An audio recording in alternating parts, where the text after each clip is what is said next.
अनामिका शुक्ला मामले में एक नया मोड़ सामने आ गया है। दरअसल असली अनामिका शुक्ला को अस्थाई दिया गया है, अस्थाई नियुक्ति पत्र यहां पर दिया गया है। तो गोंडा में आनंद फानन में ये अस्थाई नियुक्ति पत्र उन्हें दिया गया है, जहां अस्थाई नियुक्ति पत्र में पंत्रांक संख्या और जो डिस्पैच का नंबर है वो नहीं है। तो भैया चंद्र भान दत्त स्मारक इंटर कॉलेज ने ये अस्थाई नियुक्ति प्रमाण पत्र दिया है, जहां अस्थाई नौकरी देकर मामले को टालने की कोशिश की जा रही है। तो लगातार अनामिका शुक्ला मामले में हर दिन कई नए मोड़ सामने आ रहे हैं, कई अनामिका शुक्ला इस दौरान सामने आ रही है। और इस बीच आपको बता दें कि अनामिका शुक्ला को अब अस्थाई नियुक्ति पत्र दिया गया है। तो गोंडा में आनंद फानन में इस नियुक्ति पत्र को दिया गया है, जहां अस्थाई नियुक्ति पत्र में ना पंत्रांक संख्या है और ना ही डिस्पैच नंबर है। तो भैया चंद्र भान दत्त स्मारक इंटर कॉलेज ने ये अस्थाई नियुक्ति पत्र दिया है, जहां अस्थाई नौकरी देकर मामले को टालने की कोशिश अब की जा रही है।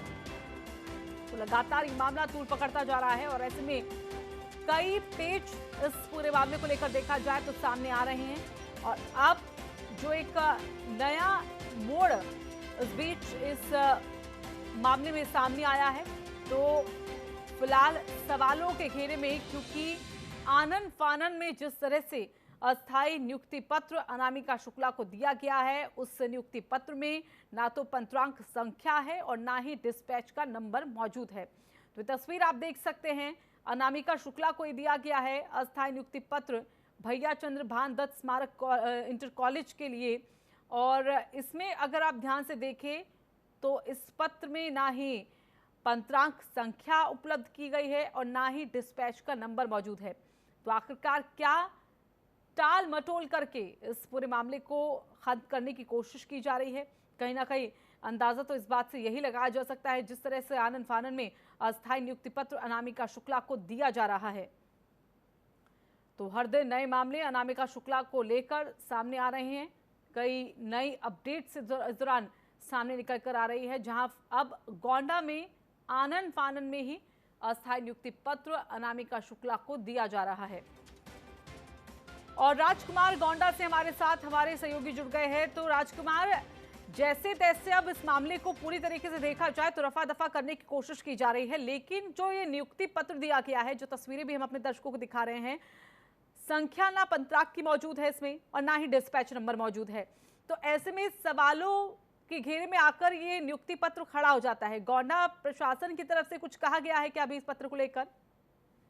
देखिए ऋतु, इस तरह फिलहाल अभी कैमरे पर कोई यहाँ पर अधिकारी नहीं आया। टेलीफोनिक जो मेरी बातचीत हुई वो पीछे से मेरी नियोजित प्रजापति से बात हुई। उन्होंने साफ तौर पर यह कहा कि जिस नियुक्ति पत्र में अगर पंत्रांक संख्या नहीं है, डिस्पैच नंबर नहीं है, तो वो पूरी तरह से फर्जी है, उसका कोई मतलब नहीं है फिलहाल। लेकिन जिस तरीके से ये अनामिका शुक्ला की मेरिट थी, एक टैलेंटेड लड़की है, और इसके बाद इस तरीके का नियुक्ति पत्र उसको दिया जाता है और इस पर वो बेहद खुद भी नजर आ रही है। मुझे कहीं ना कहीं ये लग रहा है कि जो शिक्षा माफिया हैं वो इसके पीछे हैं, क्योंकि जिस तरीके से अचानक उसको नौकरी की बात की जाती है, उसको अस्थायी नियुक्ति पत्र दिया जा रहा है और ये मतलब आप भी कह रहा कि एक आश्वासन दिया जा रहा है कि आपका परमानेंट आपको नौकरी मिल जाएगी। तो कुल मिलाकर कहीं ना कहीं जो इसके पीछे की बात है, इसके पीछे कौन है, ये अभी तो जांच का विषय है। फिलहाल ये निश्चित है ऋतु कि निश्चित तौर पर अनामिका का जो मामला गोंडा से जुड़ा हुआ है और इसमें जल्द से जल्द बड़े खुलासे होंगे। जी राजकुमार, अभी अनामिका शुक्ला की तरफ से इस पर कोई बयान सामने आया है इस पत्र को लेकर? देखिए, जो यहाँ पर जो इनके इस पूरी साजिशकर्ता के पीछे जो लोग हैं पर्दे के पीछे, वो पूरी तरह से अनामिका शुक्ला को मीडिया से दूरी बनाए रखे हैं। उनको मीडिया के सामने नहीं लाया जा रहा है। हम जब उनके गांव पहुंचे, उनके घर पहुंचे, तो वहां पूरी तरह से उनके घर को बिल्कुल ताला लगा हुआ पाया गया, क्योंकि वो मीडिया के सामने आएंगी तो कहीं ना कहीं मीडिया उनसे पूछताछ करेगी और जिससे कोई नया तथ्य निकल कर आए, कहीं ना उनके लिए कोई एक अलग बखेड़ा खड़ा हो जाए, जिसको लेकर के वो मीडिया से दूरी बनाए हुए हैं। लेकिन अभी राजकुमार, क्या इस पत्र को लेकर किसी तरह की कार्रवाई की बात सामने आ रही है? क्योंकि देखा जाए तो फर्जी तरीके से ये पत्र सामने आया है और अनामिका शुक्ला के मामले को शुरुआत से देखा जाए तो कई फर्जी वाड़ा यहाँ पर सामने आए हैं। तो ऐसे में अब क्या कोई कार्रवाई की उम्मीद इस पत्र को लेकर?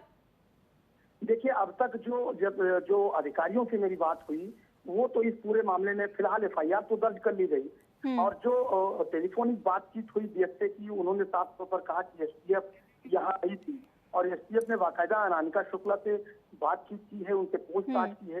हालांकि उनको ना हिरासत में लिया गया है ना कुछ, उनसे बातचीत करने के बाद एसटीएफ यहाँ से वापस चली गई है जी। और अनामिका शुक्ला ने जाके कोतवाली नगर में एफआईआर दर्ज कराया गया है अज्ञात के नाम।